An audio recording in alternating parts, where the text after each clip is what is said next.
Hola amigos, ¿qué tal? ¿Cómo estáis? Pues bueno, nosotros hemos venido aquí a un rincón escondido y nos hemos encontrado esta moto.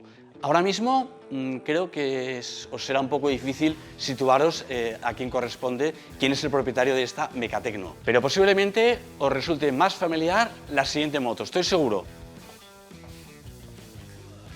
Bueno, esta, sin ninguna duda, os resulta más familiar, ¿no? Evidentemente se trata de la Ducati con la que nuestro invitado ganó el Mundial de Superbikes en el año 2011. Lo habéis adivinado, no era tan complicado. Es la moto de Carlos Checa, el cual, muy amablemente, ¿qué tal, Carlos? Aquí estamos. ¿Cómo estás? Pues sí, lo has acertado. Sí, no era fácil. Sin ninguna duda. Pues con Carlos vamos a tener una charla y, bueno, agradecerte pues, que nos abras las puertas de tu casa, que nos puedas enseñar estas motos y que te dediques tu tiempo, tú que eres un tío jubilado pero ocupado. Bastante, ¿eh? Pero Bastante. Bueno, yo lo digo a veces, digo, tenía que haber continuado corriendo en moto para estar menos ocupado que ahora, ¿no?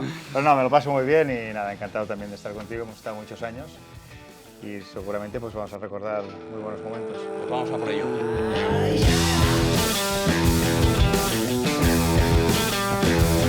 Carlos Checa, ¿cómo estás? Muy bien, pues mira, relajado, tranquilo y divirtiéndome un poco de mi tiempo.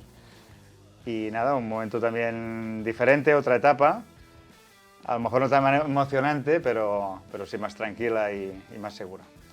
Muchos años en las carreras y tú empezaste tirando un poquito de vista atrás a dar vueltas en moto por San Fruitós, ¿no? Imagino. Sí, San Fruitós, bueno, porque... ¿Cómo era eso? ¿Cómo era? Bueno, la verdad es que tengo un gran recuerdo porque en aquella época los chavales de 14, 13 años, 15, lo que deseamos, y vamos incubando ese deseo a lo mejor durante años, era tener una moto. Primero la bicicleta, la típica vida de pueblo que se hacía, pues bueno, la escuela, el fútbol. La verdad es que a mí me gustaba mucho hacer deporte, atletismo, etcétera. Me apuntaba bastante a todo, pero claro, después coges la bicicleta y la velocidad es lo que me atrajo más, ¿no? Y cuando el primer día que pude probar una moto, mi padre me compró una Mecatecno Tanga y no sé por qué compró esa moto, porque la verdad es que era una moto pequeña, así rara, que era una cosa que cuando la veía la gente, porque en aquella época la Derby Variant, el Vespino, el Mobilete, etc.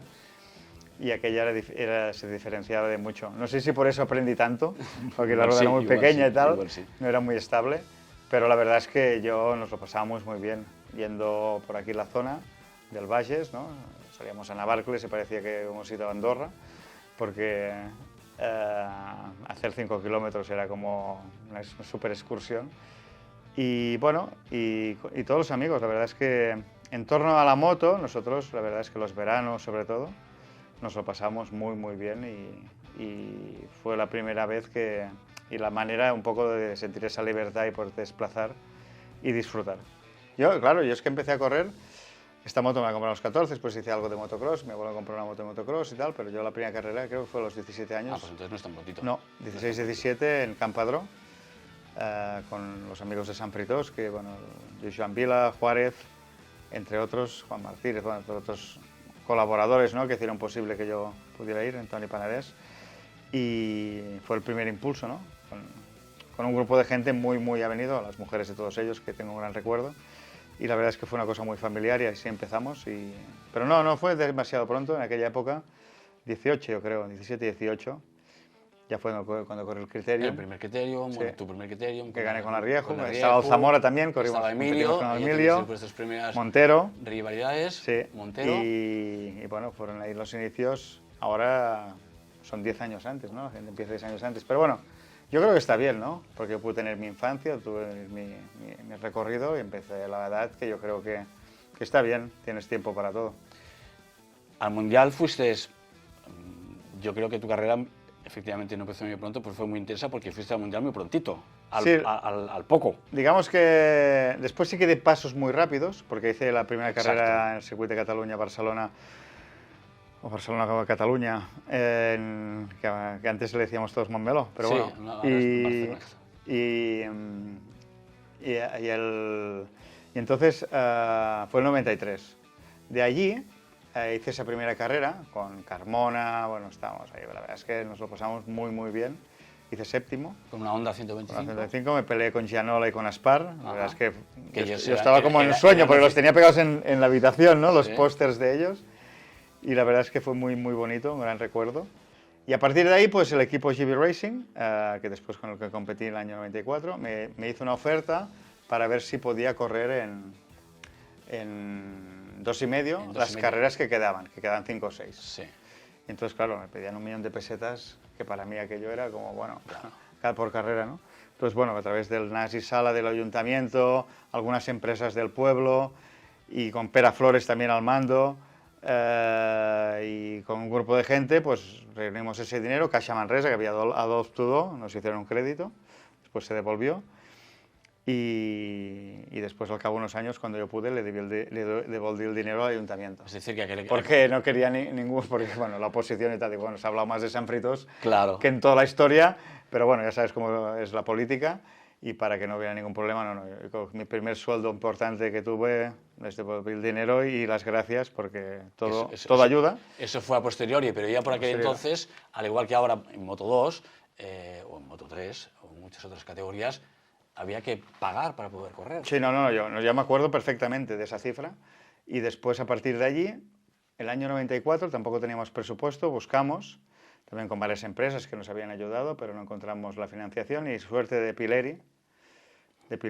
porque él quería hacer un equipo conmigo y con Capirossi en 500 y en 2,5 con Philip Morris, pero al final, con que no ganó el Mundial, no tenía presupuesto, bueno, por la razón que sea, pero él sí que buscó unos cuantos sponsors y pude correr en 2,5 con GB Racing, con la idea después de hacer ese super equipo, ¿no? Super equipo. Yo y Loris. Al final no pude ser por la razón que te he comentado, sí. Me he anticipado un año. Pero bueno, yo pude correr ese año gracias también a Pileri. Luego todo se precipitó porque ya llegó el equipo de Sito. Sí, luego yo ese año, pues bueno, fue también rocambolesco, ¿no? Porque inicialmente... Porque yo, espera, primero me llama Jaime Alguersuari, que hablábamos hace un momento, conoces muy bien, y me llama con el teléfono Motorola, iba en mi Seat Panda, y dice, tienes que venir a Albacete. Digo, porque tenía que correr Alberto Puig, no sé qué, al final, exacto. baja, tienes que correr y tal. En ese momento estábamos hablando con Sito, no había nada concretado. Y me acuerdo muy bien que iba por la carretera, digo, hostia, Albacete. Digo, bueno, pues vamos. Cogí el mono, tal, fui con Marlo Platé, que estaba en Honda, que me había también ayudado bastante en aquella época. Y nada, bajamos allí, después me dijeron que no corría, porque iba a correr Borja, porque si corres, y después López Mella, después está Barros, habían varios pilotos allí, claro, tienen pilotos de gran nivel, y si yo estoy ahí hay mucha diferencia, y sin haber probado la moto nunca.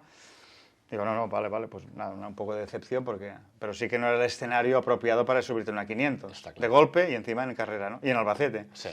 Bueno, total, que nos fuimos de parranda y llegamos allí a las 500, a dormir a las 500, llegué ahí, que no había ni desayunado, bastante dormido, y viene Burillo con unos ojos como naranjas, corriendo. Corre, que tienes que subir la moto, porque se ve que Borja se había caído el día antes, hizo daño y no pudo correr. Entonces, claro, yo digo, hay que subirse una 500. Sí, estoy fatal. Digo, dame un zumo de naranja al menos. Nada, sé que me tomé un zumo de naranja, me puse el mono, pusieron además el número 77, curiosamente, sí. No sé por qué.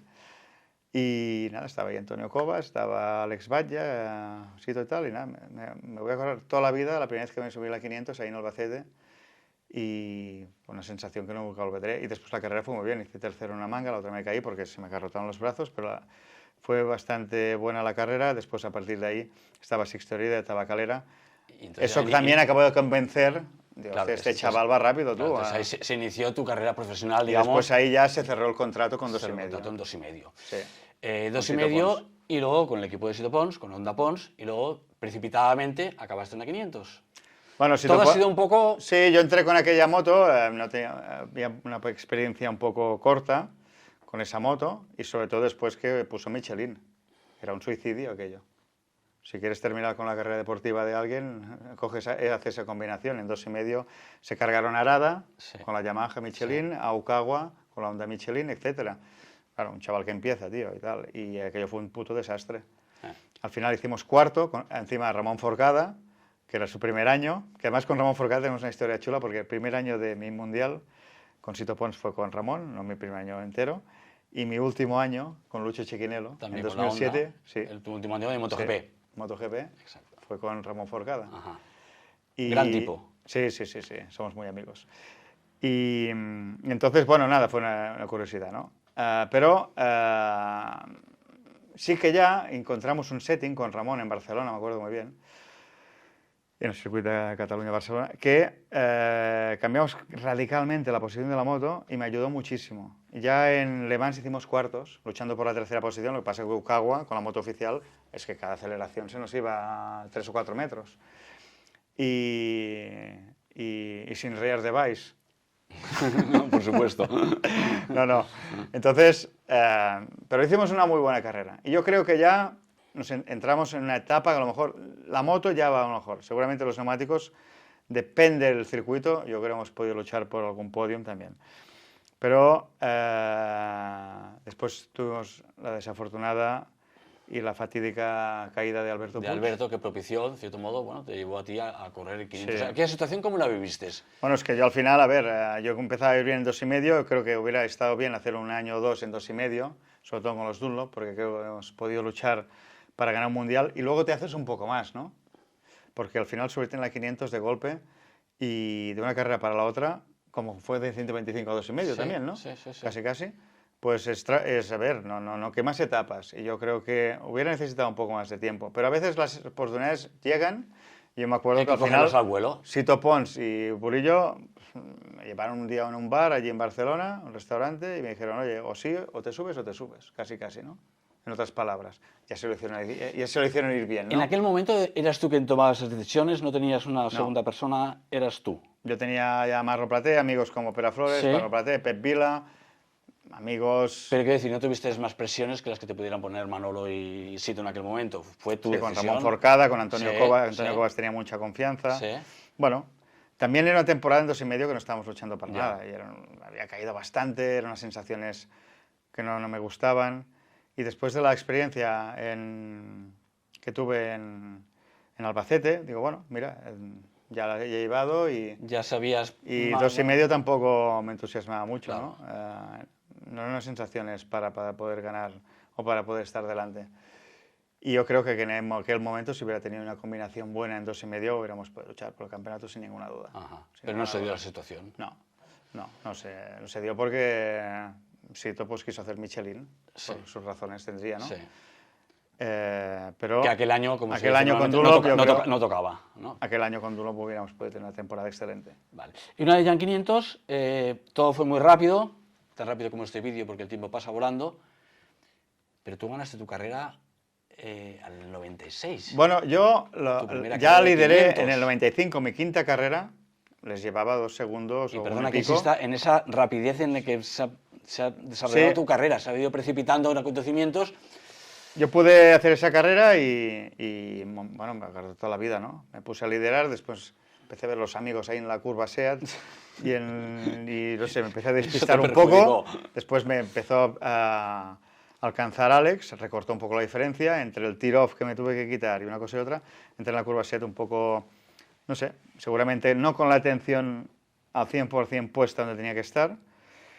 Y nada, se me fue atrás entrando y no la pude controlar, me salí fuera y ahí me caí en la grava, ¿no? La verdad es que fue una decepción enorme, pero sí que lo pude remediar el año siguiente, el 96, ganando 96. con autoridad, sin perder la atención ni concentración, y la verdad es que fue una carrera también de esas que me voy a acordar toda la vida, ¿no? Tanto la primera de 125, esa también, la de la caída, Claro.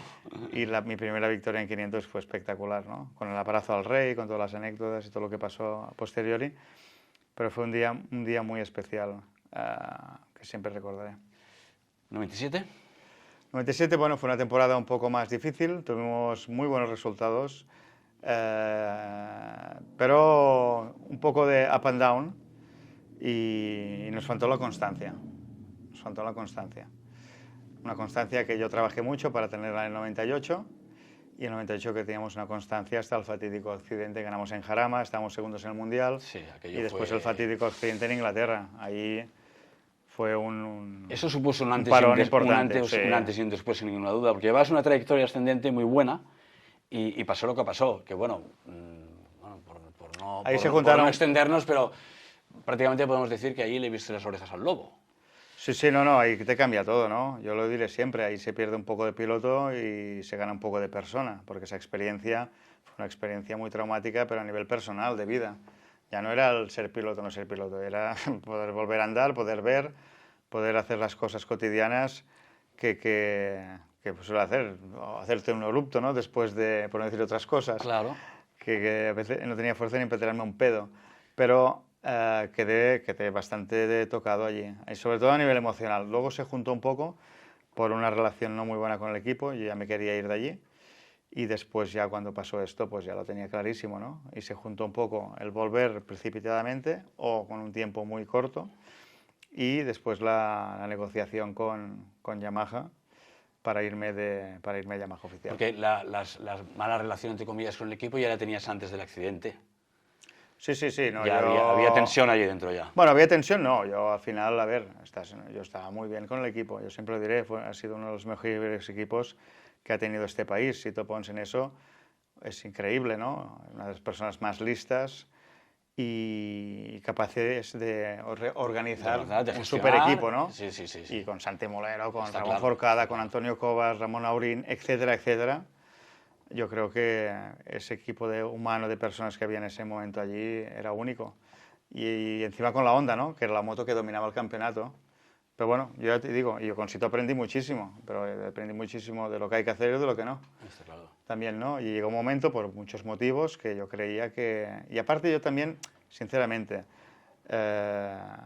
sabía y era consciente que estando en un equipo satélite era muy difícil ganar a Duhan y a Cribille. Porque ya en ese primer año nosotros queríamos el Scrambler, el motor, que probé en Jerez y fui medio segundo más rápido. Y no me lo dieron. Y no hubo manera. Se lo dieron a Duhan. Ya. Y a mí no me lo dieron, no quisieron, ¿no? Entonces ya ves que... Había una diferencia, había una diferencia. Está claro, siempre hay diferencia. La diferencia, a ver, me acuerdo Y también. después que encima Repsol y Movistar, que se odiaban, Sí. ¿no? Que no sé cuánto peso tenía eso, pero sí que es cierto que el equipo oficial es equipo oficial. Y si no fallan, los del equipo oficial es difícil que un equipo satélite pueda. Entonces Antonio Covas también quería hacer cosas, no lo dejaban. Era una situación limitante. Entonces, bueno, en Yamaha, y por un tema técnico, no humano, pues bueno, yo al final también propuse de llevarme a Santi Mulero, al final el equipo Yamaha no quiso, pues porque ya tenían su equipo hecho, tal, bueno, que también era un equipo de ingleses que no estaban a la altura. ¿Estabas con Biaggi entonces? Estábamos con Biaggi. Pero bueno, para mí también yo necesitaba un cambio, y por muchos motivos, y también seguramente por no haber a lo mejor haber perdido la confianza a lo mejor un poco en Sito, por otros motivos, pues mira, al final yo tomé esa decisión y a lo mejor no me sentí lo arropado ni lo cuidado que hubiera sido necesario. Era el año que había Kocinski también. Sí. A Kocinski se le trató como una superestrella, ¿no?, de Hollywood. Sí. Y quizás que llegó te allí sentiste un poco de y lado. no tuvo cojones ni de ganarme ni cuando volví del accidente. Entonces, bueno, claro, al final digo, ya verá, es muy difícil, entiendo, cuando tú empiezas en un equipo desde abajo. Yo con toda la ilusión solo de correr, yo solo quería correr. Y ahí a lo mejor fue mi error, ¿no? No hacerme valorar desde un buen principio, cosa que era difícil. Tampoco tenía un manager ni ninguna persona al lado que pusiera las cosas en su sitio, claro, tal. Claro. Y después sí que ya con una relación estrecha con Alberto Bergani, que era el presidente de Nolan. Eso fue a posteriori, ¿no?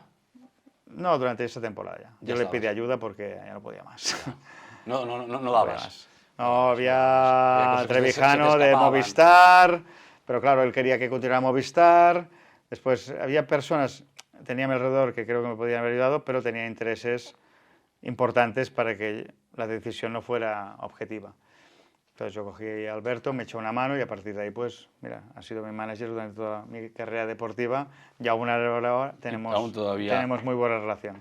De todas formas, deportivamente con la Yamaha no fue fácil. No fue fácil, yo creo, un poco por los Michelin también. Esa moto estaba hecha con los Dunlop, si no pregúntaselo a Simon Crawford o Gary McCoy, etcétera, que cuando pasaron a Michelin se retiraron. Y yo creo que ese fue un poco el tema conceptual, ¿no?, de esa moto. Después con el tiempo te das cuenta, ¿no? Teníamos una falta de soporte en la parte anterior, y esa moto está diseñada con otro tipo de neumáticos que cuando pasas a Michelin pues no está equilibrada. Y ahí es donde creo que fue el core, ¿no? El core, ¿no?, Sí. del problema. Y ya luego, pues bueno, cuando ya llegó Valentino, y cuando llegaron los 4 tiempos ya cambió el balance.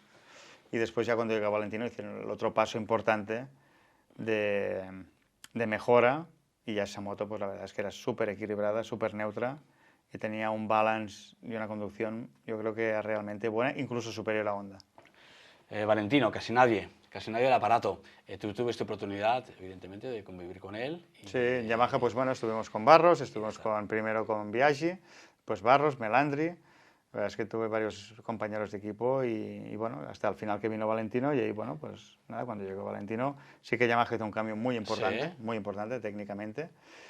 Evidentemente todo iba a Valentino, pero la diferencia también la hizo él, ¿no? Y creo que meritoriamente pues ganó un campeonato donde él estaba probablemente en su mejor momento. Para mí fue una lección, porque a veces te piensas que la moto, que tal, que todo es un límite, y también es el tuyo, ¿no? Te puso un poco al sitio, sí, por decirlo de alguna manera, ¿no? Sí, la moto puede ser limitante, ¿no? Pero al final hay que pensar un poco lo primero que hay que pensar, qué es lo que puedo hacer yo, ¿no? Para mejorar. Y no solo el entorno o la moto, ¿no? Y bueno, y Valentino pues hizo una demostración de que la capacidad personal de un piloto humana pues a veces es capaz de sobreponer un poco las faltas técnicas, ¿no? Bueno, mancanzas, las ¿no? Como se dicen, las carencias, perdona. Sí. Las carencias técnicas, que a lo mejor tú te crees que ese es el límite, ¿no? Pues no. Y lo interpretó muy bien, lo hizo muy bien, y aparte pues del soporte que tuvo, pues yo creo que se llevó un campeonato muy meritorio, ¿no? Y yo creo que sí que en ese momento la Yamaha no estaba por encima de la Honda. Yo creo que él fue capaz de dar la con vuelta, su pilotaje y con todo lo demás, ¿no? Sí, él tenía una manera de... No era mucho más rápido a lo mejor que en algunos momentos que yo, pero sí más constante. Gestionaba muy bien todas las carreras y era muy capaz de sacar el máximo en cada momento. No cometía tantos errores y llevaba siempre a casa... Siempre llegaba a casa con algo, ¿no? Y entero. Y bueno, yo creo que tenía también una habilidad muy alta. Todo eso antes de pasar a la Superbike, y eso en el terreno deportivo. A nivel personal, ¿tú ya estabas viviendo fuera de España? Yo estaba en Italia y en Inglaterra, sí. ¿Y en Inglaterra Después estuviste tuve una muchos novia años, 4 ¿no? o 5 años en Italia. Sí. Estaba entre Italia y en Inglaterra. Y bueno, tuve varias etapas, ¿no? Pero sí, luego ya después de ese año fue cuando yo tenía que correr con Sito. Sí. No, perdona, me voy a Ducati. Me voy a Ducati. Pasaste por Ducati 2005. La verdad es que fue genial porque hicimos un desarrollo brutal, ¿no? Pasa que después ahí me entró la prisa por cambiar a alguien y para mí fue una decepción y una traición, ¿no? Porque habíamos hecho un trabajo enorme, desarrollar los Bridgestone, desarrollar toda la moto. Era una moto que había hecho un escaso podio puntual, ¿no? Y yo fui el tercer o cuarto piloto con más puntos, tercer piloto con más puntos en las últimas 5 carreras, girándose el neumático, teniendo una serie de problemas que nunca dije, ni diré, ¿no? Y cosas que pasaron ahí dentro. Digo, vale, yo no soy a lo mejor Valentino Rossi, pero, hostia, el trabajo que hemos hecho aquí es increíble, de cómo empezamos a donde hemos terminado. He salido muchas carreras con piezas y neumáticos que no se habían ni probado, porque era una evolución, era un trabajo que teníamos que recoger los frutos justo el año siguiente, ¿no? Y ahí, pues, la verdad es que se cortó una trayectoria y un trabajo se echó por la borda. Un trabajo, ¿no? Puesto por la prisa y por la ansiedad y por qué sé, de algunas personas de Ducati. Sí, con la llegada... Que no tenían ni idea de gestionar los pilotos. Entonces, bueno, yo me fui en ese año siguiente teníamos que volver con Sito. Al final, mira, pasa el tiempo y todo la regla, y sabía que una Honda y Michelin en aquel momento, probablemente... Era la combinación. A lo mejor, pues bueno, era una opción muy buena de volver a estar arriba. Pero después Sito me llamó a final de temporada diciendo que no tenía dinero y que teníamos que hacer todos un esfuerzo y tal. Y digo, bueno, a ver, ya volvemos a empezar mal. Y aún no hemos empezado, ¿no? Y entonces, oye, Sito, digo, a ver, si no tienes dinero, pues ¿qué quieres hacer? Pues no hacemos nada, ¿no? O no me digas que no tienes dinero, tú, a mí, que no te lo quieras gastar es otra cosa. Y entonces no encontró el soporte económico, ni quiso invertir para hacer el equipo que teníamos que correr yo y Stoner. Sí. Porque ya fuimos a hacer los entrenos, hicimos el segundo mejor tiempo en Malasia, segundo mejor tiempo hice. Y estábamos, yo creo que hubiera sido una combinación y un equipazo, porque Stoner se ha visto el potencial suyo. Y aquel año con la 5 cilindros era una combinación buenísima. Y con Santi Mulero, bueno, Antonio Cobas allí, Yo creo que hubiera sido un año muy bueno, pero bueno, al final nos quedamos sin, y tuve que cogerme a Yamaha Dunlop. Sí. Y Stoner, el peaje que tuviste que pagar era con los Dunlop. Y Stoner se tuvo que ir a Honda con Chiquinello. Sí. Porque Honda apretó mucho porque quería un piloto joven, era obvio, ¿no? Y se ayudó un poco desde Honda Italia y a Lucho para que estuviera Stoner, también era australiano, entiendo que Dorna también ahí, pero sí que tenía una proyección muy buena. Casey ya demostró ser un piloto muy rápido, que ordenándolo un poco por un sitio y tal. Bueno, y luego ya pues sabía que me quedaba poco tiempo y digo, bueno, hay que hacer la máxima apuesta, hay que ir a Honda otra vez porque cambian a 800 y digo, cuando hicieron el cambio a la 1000 y 4 tiempos, Honda dominó 3 o 4 años. Digo, supongo que si Honda ha tomado esta decisión es porque tiene claro que va a ser más competitiva. Entonces, bueno, la opción era con Lucho Cecchinello, yo firmé con él, tenía la opción de continuar con Dunlop, Yamaha, pero sabía que la evolución habíamos llegado a un tope, ¿no? Y hacerlo bien allí hubiera sido difícil. Hacer buenos resultados, sí, pero apostar no era una apuesta fuerte. Quise apostar fuerte y salió completamente al revés. Porque cuando llegamos a Malasia, no cabía en la moto, una moto Pokémon. No se aguantaba. Encima hicieron un desarrollo, el japonés, que tenía claro que ese era el desarrollo, y llegaba con cuarta. Digo, mira Ramón, he puesto quinta y sexta para ver qué estaban. Y yo le digo, pero míratela bien porque yo creo que esto está roto. No va. Imagínate la sensación y la frustración cuando me dice Ramón, dice, no, esta moto está bien. Esto es así. Y yo me miro Cecchinello al otro lado y le digo, Lucho, nos han engañado. Yo te cojo una moto de la tienda y voy más rápido. De la tienda de la calle, ¿eh? Y digo, no, esto es así. Cortamos el desarrollo, cambiamos el ángulo, etc. Tal. A Niki luego se hicieron los carenados todos más largos porque no cabía, a mí no me lo hicieron. Está claro que esa moto la habían hecho para Pedrosa, para Dani. Y bueno, y al final pues nada, hicimos una temporada pues de aquellas que más de despedida que de confirmación y que de reivindicación. Lo único bueno fue que me invitaron a las 8 horas de Suzuka. Una gran experiencia, eso es... Brutal.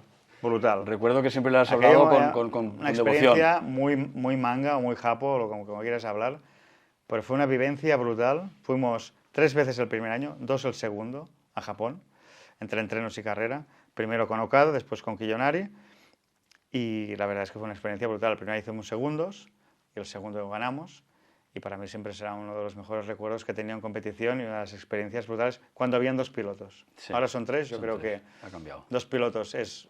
como piloto, la manera de vivirla y vaciarte un poco en esa carrera, ¿no? Pero la verdad es que uno de los mejores recuerdos. Y luego, pues bueno, ahí me di cuenta que esa moto me lo pasaba bien, estaba bien, y se me abrió la puerta para Superbikes. Exacto, entonces fuiste al Mundial de Superbikes, eso fue el 2008, y bueno, se abre una segunda etapa agradecida, creo, en tu carrera deportiva, a pesar de que los primeros años con Honda no fueron fáciles. Tengo un recuerdo, si no me equivoco, si no me corriges, de tu primera carrera en Australia, que fue una carrera movidísima.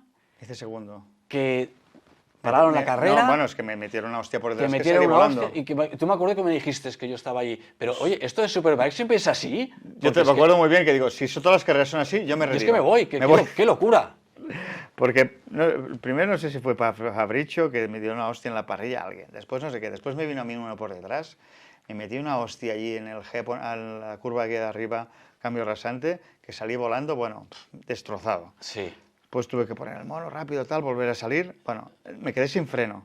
Después también, no sé qué me pasó, que me quedé sin freno. Y no me frenaba la moto. Y después a la segunda es cuando hice segundo. La primera, no sé, al final hice cuarto o quinto, no me acuerdo, no estaba en el podio. Bueno, no me acuerdo, no sé si al final hice podio o no, pero pasó de todo, estaba lila enamorado y de los golpes y tal, y bueno, al final salimos de ahí, digo, hostia, ¿te parece que hemos ido a una batalla más que a una carrera? Pero bueno, al final con la satisfacción de haber sacado un resultado bastante bueno, ¿no? Pero sí, fue una carrera muy movida, y bueno, también para conocer los Michelin. Australia es un circuito que me encanta. Los Pirellis, perdona. Ay, perdón, los Pirelli, que era un neumático muy diferente, pero la verdad es que me gustó muchísimo el Pirelli, ¿no? Porque tenía mucho más advising, la rueda anterior tenía mucho más aplomo. Sí, todos los pilotos que habéis pasado, o la mayoría de pilotos que habéis pasado de MotoGP a Superbike, siempre al probar los Pirelli dices, ostras, que esto bueno, aquí, es más que nada... Aquí adelante... No, delante... te voy a decir diferente. Los que hemos pasado de Michelin a Pirelli. Vale. o a Bridgestone. Vale. No de Superbike, porque puede ser al revés, ¿eh? Sí. Al final el neumático es más importante que la moto. Sí, O sí, que el está campeonato claro, mismo. Está claro, está Pero claro. si están rodando igual. Fui a Aragón ayer, este fin de semana, y hacían 47-48, que es el ritmo de MotoGP. Totalmente. Vale que el asfalto a lo mejor está un poco peor en Sí, MotoGP, sí. pero se rodan al mismo segundo. Totalmente. Son motos iguales. Totalmente. O iguales. O nos hacen ver muy diferentes, pero es que en la práctica están muy Están cerca. cerca. Están muy cerca. Está claro que los neumáticos son un condicionante fundamental y se está demostrando, sobre todo cuando se llega a nuevos escenarios, con un asfalto nuevo, con un asfalto que no ha rodado nadie, que no hay información, ahí pues, normalmente queda más en evidencia. Estuviste en Honda con sus más y sus menos, pero para realmente disfrutar de Superbike posiblemente fue cuando te fuiste a Ducati. Bueno, a ver, es que Honda no sé qué carajo hicieron. No estaba clara su Porque política como tampoco tenían lo está una ahora. 5 cilindros que era una pasada. Y tenían Superbikes con Tosland, que era una pasada porque yo la probé en Qatar y estaba ya rodando más rápido que Haga, que era el piloto más rápido. Sí. Estamos al mismo. El primer día que la pruebo. Después me dice el japonés, no, es que ahora la Superbikes nueva ya verás. 1 second faster. Digo, sí, pero por atrás. Ya la moto ya empujaba un poco adelante, ya tenía chattering. Ya era un concepto totalmente diferente de moto, ¿no? Y no sé qué pasó en aquella época en Honda, pues que perdieron un poco la línea de trabajo, cambiaron ingenieros, cambiaron un poco, no sé, querían hacer una evolución, le hicieron una involución del performance. Probablemente la moto era mejor sobre el papel, pero la práctica no iba mejor. Traía más problemas, traía más limitaciones. Yo creo que fue un punto clave en el desarrollo de Honda, porque hasta aquel momento Honda había sido el dominante. Al menos la moto era siempre el referente. Equivocaron la dirección, la política, quién sabe. Por la razón que sea. Ahí dentro es muy hermético Honda, Sí, nunca a sabes día lo de que hoy pasa. todavía tienen problemas. Hasta el día de hoy. Y ahí perdieron la línea. Y desde ahí, pues bueno, ha ido ahí mejor. Va mejor cuando tienen Bridgestone y cuando tienen pilotos como Márquez, como Stoner. Son tíos que hacen la diferencia. Y las otras motos no habían llegado a un nivel técnico muy alto, ¿no? Pero siempre teniendo el mejor piloto. Siempre teniendo el mejor piloto. Si no, no. Si no, hubieran tenido a Mark o Stoner, no lo sé, si hubieran podido ganar. La única vez que ganan con un piloto de un nivel muy alto, pero no un sobresaliente, es con Nicky Hayden, con las 5 cilindros. A partir de ahí, si no han tenido el mejor, con diferencia, no han ganado nada. Entonces, seguramente en ese momento hay un impaso o hay un problema allí dentro. Y bueno, yo lo sufrí después. Lo sufriste 2 años. Después con Tenkate, pues el segundo año encima se juntaron problemas financieros, que te tengo que decir una cosa, Honda sí que tiene una cosa muy buena, porque yo tenía contrato con Tenkate, Sí. esto no lo he dicho nunca, Sí. y no cobraba porque no tenían dinero, el sponsor se había al carajo, y nos cogió a Honda, a todos, desde Inglaterra, y nos pagó a todos, al equipo, a cada uno de nosotros. Yo pensaba que no iba a cobrar ese año. Digo, bueno, mira, pues, vamos a correr con más ilusión que nunca ahora. Bueno, y para mí Honda, en las 8 horas y la relación que he tenido con ellos, para mí es algo que aquello me ha marcado. Me marcará siempre. No tenía ninguna necesidad de pagarnos. Y nos pagaron a todos. Entonces, bueno, yo en ese momento ya sabíamos que técnicamente era muy difícil y me hacía gracia probar una 2 cilindros, una Ducati. Y Bueno, tú ya les habías visto en el la pista. 2005 me había quedado Sí. con las ganas, ¿no? Digo, Ya. hostia, tú, el 2005 se terminó demasiado pronto. La había visto en la pista. Después de toda mi trayectoria deportiva, 125, 2,5, 500, Superbike, esta la otra, hostia, la bicilíndrica no la había probado. Y para mí, correr con una Ducati bicilíndrica en Superbikes, que había sido la moto más ganadora y, más, Ya la historia hasta y entonces. la icona de Superbikes, pues bueno, se abrió una ventana ahí de oportunidad con Genesio, que lo conocí allí, y él me la dio. Y bueno, y ahí empezó una historia la más bonita de mi carrera deportiva en cuanto al resultado, porque pude cerrar un círculo deportivo mejor imposible, ¿no? Ganando un campeonato que en algún momento, pues a lo mejor por un tema mental, o de presión, o de gestionarme personalmente, no pude conseguir el año 2000, cuando estuve liderando el campeonato con Connie Roberts, que era un año para ganar, El año que... y ahí me fui abajo un el poco. año que ganó Robert. Sí, ese año yo llegué a Barcelona líder del Mundial. Pero Pero está claro que con el tiempo la gestión mental sí, aprendes, si se trabaja. totalmente, sí. No, Entiendo, no hay nada es que gratis. de repente aparezca un pajarito y ahora ya tengo el coco en su sitio, ¿no? Pero en eso sí que has dado un paso muy importante. Sí. Un paso importante que creo que se transmite y se demuestra no solamente en lo deportivo, sino también en lo personal, ¿no? Has tenido ayudas. Sí, sí, claro. Trabajé estrechamente con varios pilotos, bueno, estrechamente con un psicólogo, Pep Font, con varios entrenadores, que al final, a ver, entrenador físico, el jefe de mecánicos, el otro, tal, al final todo va un poco a que tú estés tranquilo, a que estés confiado, porque la confianza no es aquello, oh, una pastilla de confianza, no, no, No. La confianza hay que trabajarla, en la pista, fuera de la pista, en todo momento, con tu entorno familiar, y hay que tener una vida equilibrada personalmente. Si personalmente no estás equilibrado es muy difícil profesionalmente. Y bueno, y todo ayuda. Hay que tener gente alrededor que entienda muy bien el momento en el que estás y lo que necesitas para sacar tu máximo. Y tienes que hacer un equipo personal para poder sacar tu máximo, ¿no? Y bueno, al final eso te vas dando cuenta, lo vas construyendo, y me encontré probablemente en ese aspecto en mi mejor momento, ¿no? Y con la oportunidad que tuvimos el segundo año de tener la moto mejor, con dos ingenieros de Ducati, Marco Locé y Marco Frigerio, y con el equipo de Altea, que para mí era ideal, pues fue un año espectacular. Has mencionado en el entorno familiar. En cierto modo... Bueno, para mí David Vilaseca era más próximo a mí. Está claro. Y al final cada Quijote necesita su Sancho Panza, ¿no? Pero está claro que hay algo que me sorprende, entre comillas, y es que tu entorno familiar siempre lo has tenido muy presente, porque yo he visto que a tu padre en las carreras de siempre, o sea, ha sido algo que has cuidado mucho. Ayudaste a tu hermano en muchas épocas de su vida, incluso a hacer un mundial de 250, quiero decir que lo tienes como muy presente, pero sin embargo, ¿sigues siendo el soltero de oro? ¿O no? ¿O me equivoco? Bueno, es que ¿sabes qué pasa? Yo lo único que sé es que hay que sacrificar algunas cosas en la vida, ¿no? Para tener otras. Es más difícil el sacrificio que no el que hacer, ¿no? Y hay que dejar algo al lado, y bueno, al final he tenido una vida que he viajado muchísimo.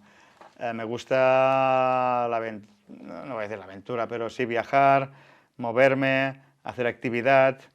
No he estado nunca en un lugar en concreto, mi vida ha sido un poco mi entorno. Y hablando un poco de tu vida... Y quedarme en casa, no. y estar con alguien, y hacer familia, que y todo tal... es muy respetable, por supuesto. Hostia, eso me apaga, tú. Te apaga, me apaga. Está claro. Y es un sentimiento, y contra los sentimientos, de la misma manera que empecé a correr en moto por un sentimiento muy, muy profundo, que solo veía eso, pues a veces hay sentimientos que siempre me he guiado un poco por ellos, ¿no? Y si no me acompañan, pues muy difícil, ¿no? Tener futuro en eso. Y hasta ahora, pues bueno, no... No te puedes quejar. He ido siempre haciendo lo que he sentido por hacer, y es lo que voy a intentar haciendo y continuar haciendo. Y en esa vida de nómada, antes te preguntaba por Londres, ¿qué vida hacías en Londres? Porque en Londres, aparte de aprender inglés, que es fundamental, y otras cosas, tampoco te había una vida muy... Bueno, tenía el gimnasio, tenía un entorno de amigos, estaba muy tranquilo, no me conocía a nadie, que esto me gustaba. Porque aquí te sientes no, presionado. Pero cuando estás aquí, en un campeonato, estás tal, entre la familia, los amigos, ayer es el otro, anónimo, ¿no? Estás como, tienes mucho ruido, ¿no? Y lo que sí que te puedo decir que me gustaba era eso. Después tenía un día a día muy tranquilo, y eso me permitía salir el jueves, o cuando me iba a las carreras, o el miércoles, depende, o el martes, ¿no? Depende si corríamos fuera de Europa, pues con las pilas puestas. Tenía un entrenador allí también, trabajamos muy bien, y lo bueno es que también para los viajes y para todo, pues siempre habían vuelos directos en todas partes. Sí que hay que decir que también fue allí porque Jeff Crash, que era el manager de Yamaha, él era inglés, y todos los mecánicos que yo tuve el primer año en Yamaha eran todos ingleses. Vale. Entonces, con Bergani en aquel momento valoramos un poco qué nivel de vida llevar, para que también necesitaba un cambio, y fue cuando tomé esa decisión, ¿no? A partir de ahí, pues estuvimos en Middlesbrough, porque no estuve en Londres, pero era un poco incómodo, y después me fui a Londres, porque también había un par de mecánicos que vivían por allí. Pero después ya hice mi entorno, mi grupo de gente, conocí a varios amigos italianos, que hay bastantes allí. Y bueno, la verdad es que lo que intentaba hacer era ir allí 3-4 días antes de viajar, estaba un par de días cuando volvía, y después pues también me volvía y viajaba, depende si estaba en Italia o venía aquí. También tenía una casa aquí en la parte francesa, Cerdaña, y los Pirineos. Y en los inviernos y en algunos momentos también me refugiaba allí, porque podía hacer mucho deporte y estaba tranquilo. A día de hoy, bueno, tu vida, pues bueno, tengo entendido, bueno, es evidente que haces de comentarista en televisión y sigues haciendo... Puntualmente, ¿eh? Puntualmente. Colabora un poco. Sí. Y sigues haciendo acto de presencia en algunas carreras, y sigues haciendo pues mucho deporte y llevar una vida, pues la vida que realmente quieres llevar. Sí, bueno, me divierto, lo que me apasiona, intento hacer un poco lo que me apasiona, a veces no puedes hacerlo todo. Ahora me voy a ir a Tunisia, estuve en Estados Unidos el año pasado con Wayne Rainey, voy mucho en bicicleta, tengo varios amigos en Andorra y también con Hermida, hemos hecho algunas salidas, estuve en Noruega también con unos amigos y Hermida también haciendo actividad. Bueno, siempre algunas escapadas, ¿no? Nada, mucho de todo, poco de nada, ¿no? En el sentido de que intento sobre todo buscar el placer, el gozar y el disfrutar de la actividad sin que eso tenga ninguna repercusión ni resultado ni nada, ¿no? Siempre un deportista cuando compite está siempre ahí con el resultado, con el crono, con lo que significa llegar a ese punto, ahora ¿no? más el disfrute. Pero te pierdes todo el camino, ¿no? Todo el día a día, ¿no? Claro. Y ahora intento hacer lo contrario, no llevo ni reloj, ni pulsómetro, nada. Me dicen en bicicleta porque hay un montón de aplicaciones, ¿no? Sí, Digo, no, yo todo lo contrario. Si no me Solo quiero notar cuando pedalo, ¿no? El aire, ¿no? Y cuando freno y cuando derrapa. Cuando empiezas a correr, ¿no? Que es lo que te hace disfrutar y te hace estar allí. Pues vuelvo a eso, ¿no?